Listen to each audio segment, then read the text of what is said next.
नमस्कार। राहुल गांधी का मुस्लिम प्रेम लोगों से छिपा नहीं है। आप सब लोग जानते ही हैं कि मुसलमानों के वोट को लेकर राहुल गांधी कितना डेस्परेट है और मुसलमानों के वोट के प्रति उनका ये जो लगाव है, अति उत्साह है, ये आने वाले समय में इंडी अलायंस की भिंडी बनाने वाला है।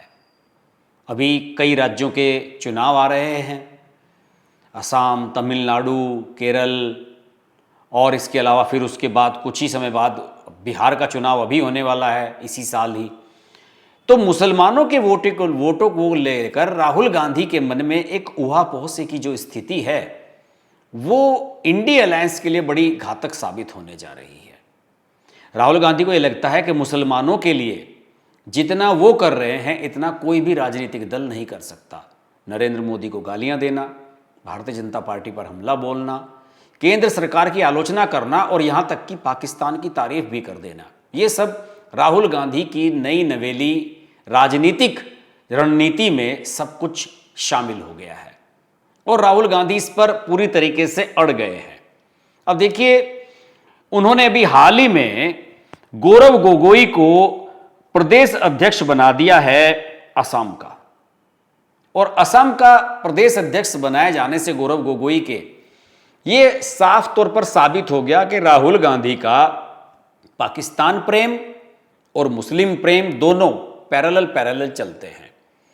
आप सब जानते ही हैं कि असम के मुख्यमंत्री हिमंत बिस्वा शर्मा ने पिछले दिनों गौरव गोगोई पर आरोप लगाए कि उनकी विदेशी पत्नी पाकिस्तान में काम करती थी, पाकिस्तान के उच्चायोग से उनके संबंध थे और गौरव गोगोई वहां पर गए थे किसी कार्यक्रम में भाग लेने के लिए पाकिस्तान में और आईएसआई से ट्रेनिंग लेकर आए थे।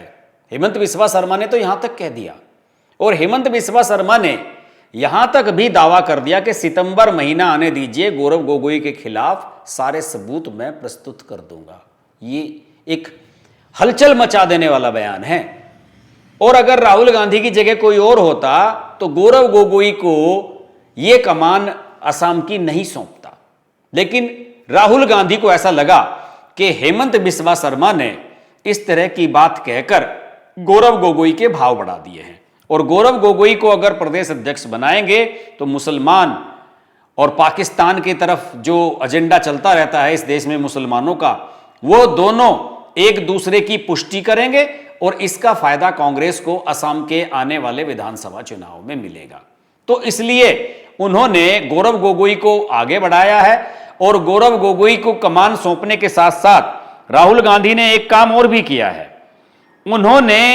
राहुल गांधी ने कांग्रेस में कुछ वर्किंग प्रेसिडेंट भी बनाए हैं। इनके साथ भी, गौरव गोगोई के साथ भी 3 वर्किंग प्रेसिडेंट बनाए गए हैं, और इन वर्किंग प्रेसिडेंट्स में से एक वर्किंग प्रेसिडेंट इन्होंने अपने मुस्लिम एमएलए जाकिर हुसैन को बना दिया है, जो बंगाली मुसलमान है। आप सब लोग जानते ही हैं कि असम में जब पिछली बार चुनाव हुए थे 2021 में, तो उस समय क्या हुआ था? असम के 2021 के विधानसभा चुनाव में कांग्रेस ने बदरुद्दीन अजमल की जो पार्टी है AIUDF, उसके साथ समझौता किया था।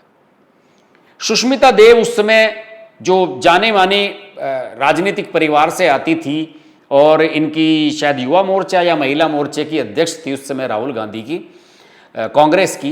तो उस समय सुष्मिता देव भी असम से ही आती हैं। उन्होंने साफ तौर पर यह कहा था कि मुसलमान कांग्रेस को वोट देंगे, इसके लिए हमें बदरुद्दीन अजमल के साथ दोस्ती करने की कोई आवश्यकता नहीं है, समझौता करने की कोई आवश्यकता नहीं है। लेकिन राहुल गांधी नहीं माने और समझौता हुआ, और बदरुद्दीन अजमल की पार्टी को 16 सीटें मिल गई और कांग्रेस सत्ता से बाहर की बाहर ही बनी रही। लगातार दूसरी बार बीजेपी पूरी मेजोरिटी के साथ यहां सरकार बनाने में सफल रही, और फिर उसके बाद हेमंत बिस्वा शर्मा मुख्यमंत्री बने, और आज हेमंत बिस्वा शर्मा कांग्रेस के लिए सबसे बड़ा चैलेंज बने हुए हैं, क्योंकि पुराने कांग्रेसी हैं। जो गौरव गोगोई के पिता हैं, तरुण गोगोई, जो लगातार 3 बार मुख्यमंत्री रहे असम में कांग्रेस के, वो हमेशा घुसपैठियों का, बांग्लादेशियों का, इन सब का बड़ा विरोध किया करते थे। लेकिन गौरव गोगोई और राहुल गांधी ने राजनीति उल्टी कर दी है। असम में जो घुसपैठिए हैं, जो बंगाली मुसलमान हैं, उन सब के खिलाफ उन्होंने अभियान ना चलाकर उनके समर्थन में अभियान चलाना शुरू कर दिया है। और हेमंत बिस्वा शर्मा शुरू से ये कहते रहे हैं कि हमें मियाँ मुसलमान, जो बंगाली मुसलमान हैं, उनके वोट हमें चाहिए नहीं, हमें वोट मत दें। उनका एजेंडा बिल्कुल साफ है, वो एंटी मुस्लिम सेंटिमेंट्स पर काम कर रहे हैं और ये प्रो मुस्लिम सेंटिमेंट्स पर काम कर रहे हैं। और ये जो बनाए गए हैं इनके वर्किंग प्रेसिडेंट जाकिर हुसैन, ये भी मियाँ मुस्लिम है, बंगाली मुसलमान है।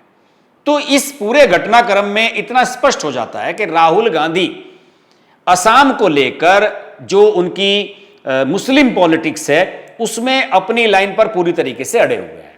और अगर इस बार आप देखिए कि अगर बदरुद्दीन अजमल की पार्टी से समझौता नहीं करते तो मुसलमान बट जाएंगे, मुसलमान दो जगह बटेंगे, बदरुद्दीन अजमल के साथ ज्यादातर मुसलमान जाएंगे और कांग्रेस को अगर थोड़े बहुत मुसलमान मिलेंगे तो होगा क्या, बीजेपी का काम पिछली बार से भी आसान हो जाएगा।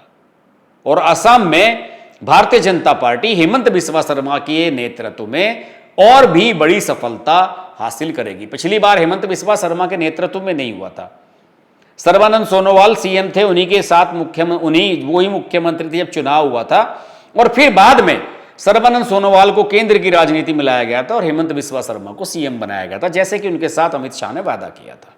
तो असम में राहुल गांधी की ये जो पॉलिसी है, ये जो मुस्लिम प्रेम है इनका, ये पूरी तरीके से विफल होने जा रहा है। अभी बिहार के चुनाव को ले लेते हैं, बिहार के चुनाव बहुत जल्द आ रहे हैं।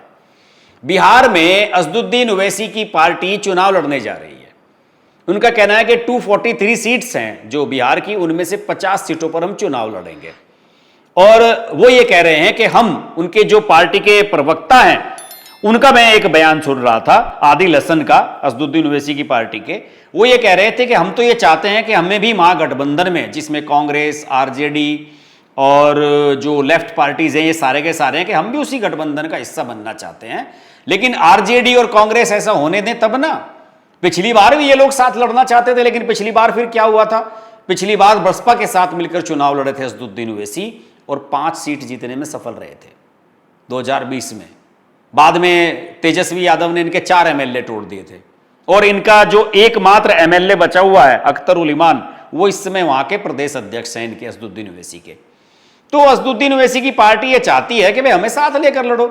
और अगर राहुल गांधी का मुस्लिम प्रेम इतना ही ज्यादा है, समाजवादी पार्टी का भी मुस्लिम प्रेम इतना ज्यादा है, आरजेडी का भी इतना मुस्लिम प्रेम ज्यादा है, तो फिर ये लोग असदुद्दीन ओवैसी को साथ लेकर के क्यों नहीं चलते हैं? असदुद्दीन ओवैसी से इन्हें किस बात का डर है, किस बात की चिंता है?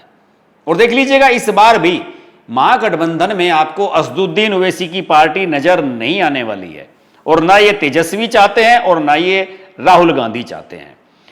महत्वपूर्ण बात और बताने जा रहा हूं, उत्तर प्रदेश को लेकर भी राहुल गांधी कुछ ऐसा करने जा रहे हैं जिससे इंडी अलायंस की ही स्थिति कमजोर होगी, कोई फायदा नहीं होगा। कांग्रेस अपने निजी स्वार्थ में आकर इंडी अलायंस का भट्टा बैठाने जा रही है। देखिए अभी ये चर्चाएं चल रही हैं उत्तर प्रदेश में कि कांग्रेस किसी मुसलमान को यहां का प्रदेश अध्यक्ष बनाना चाहती है।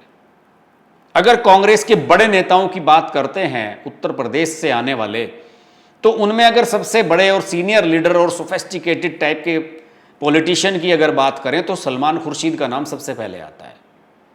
सांसद भी रहे हैं और केंद्र में मंत्री भी रहे हैं, गांधी परिवार के करीबी रहे हैं एक समय तो उनका नाम चल रहा है यहां को लेकर। लेकिन हो क्या रहा है कि राहुल गांधी और अखिलेश यादव में एक अंदरूनी टसल शुरू हो गया है।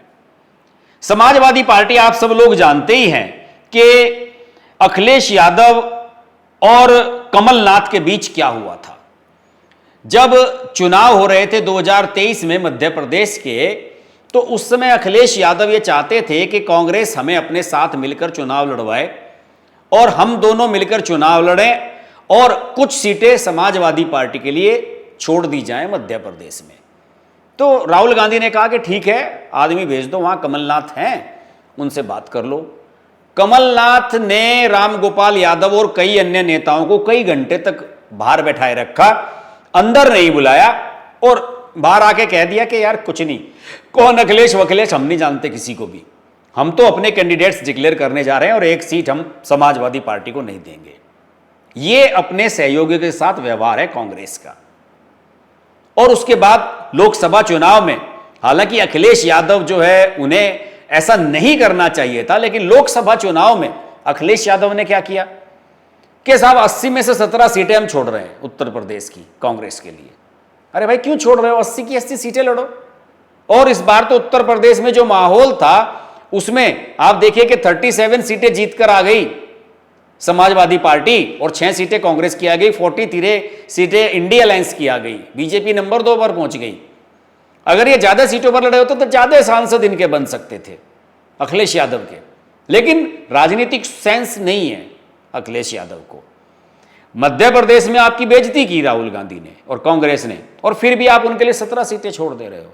और फिर क्या हुआ, लोकसभा चुनाव के एकदम बाद हरियाणा का चुनाव आया, वहां फिर समाजवादी पार्टी को ठेंगा दिखा दिया कांग्रेस पार्टी ने। तो अब एक और नई रणनीति जो चल रही है कांग्रेस और समाजवादी पार्टी को खत्म करने की जो पॉलिसी मुझे नजर आ रही है, किसी मुसलमान को प्रदेश अध्यक्ष बनाना। सलमान खुर्शीद को नहीं बनाएंगे राहुल गांधी, किसे बनाएंगे, जो चर्चा है, जो मुझे जानकारी मिली है, इमरान मसूद को। सहारनपुर के सांसद हैं, नरेंद्र मोदी को जमकर गालियां दे चुके हैं। 2014 के चुनाव में कह देता कौन नरेंद्र मोदी, उसकी बोटी बोटी काट देंगे यहां। और कट्टर फेस है, कांग्रेस को ऐसे ही लोग पसंद है। अभी जब लोकसभा चुनाव हुआ था 2024 का, तो प्रियंका गांधी रोड शो करने के लिए गई थी और राहुल और प्रियंका के फेवरेट हैं इमरान मसूद। ये समाजवादी पार्टी में भी गए थे। 2022 का जो विधानसभा चुनाव था उसमें इमरान मसूद को ना समाजवादी पार्टी ने टिकट दिया, ना जयंत चौधरी ने टिकट दिया और ना बसपा ने। एक वीडियो वायरल हुआ था इमरान मसूद का, जिसमें इमरान मसूद ये कहते हुए नजर आ रहे थे कि साहब मुझे तो गली का कुत्ता बना दिया, मुझे जो है दर दर का मारा मारा फिर रहा हूं और मुझे कोई टिकट देने के लिए तैयार नहीं है, ये हालत हो गई थी। और उसी को इन्होंने कांग्रेस में शामिल कर लिया।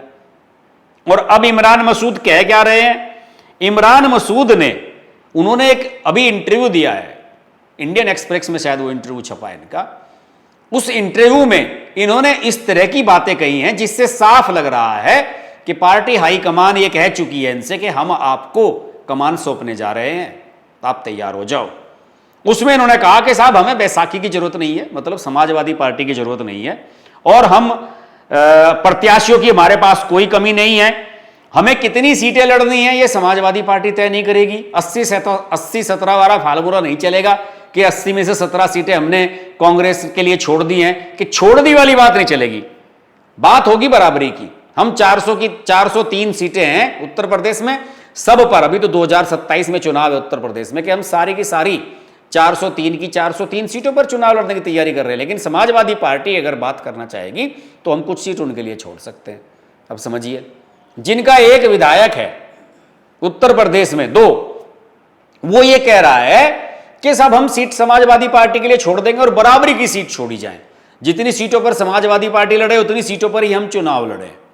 तो ये जो इनका ओवर कॉन्फिडेंस है वो आप समझ सकते हैं कि इमरान मसूद का सिर्फ और सिर्फ यही दर्शाता है कि राहुल गांधी की जो कट्टर मुस्लिम फेसिस को आगे बढ़ाने की चाल है वो पूरी तरीके से यहां पर भी लागू होती हुई नजर आ रही है। तो मुझे लगता है कि शायद इमरान मसूद को आगे बढ़ाया जाए। हालांकि राजनीति में कुछ भी निश्चित तौर पर नहीं कहा जा सकता। अभी जब उपचुनाव हुए थे, लोकसभा चुनाव के बाद 9 सीटों के उपचुनाव हुए थे उत्तर प्रदेश में, समाजवादी पार्टी को, कांग्रेस को, सबको धो दिया था योगी जी ने।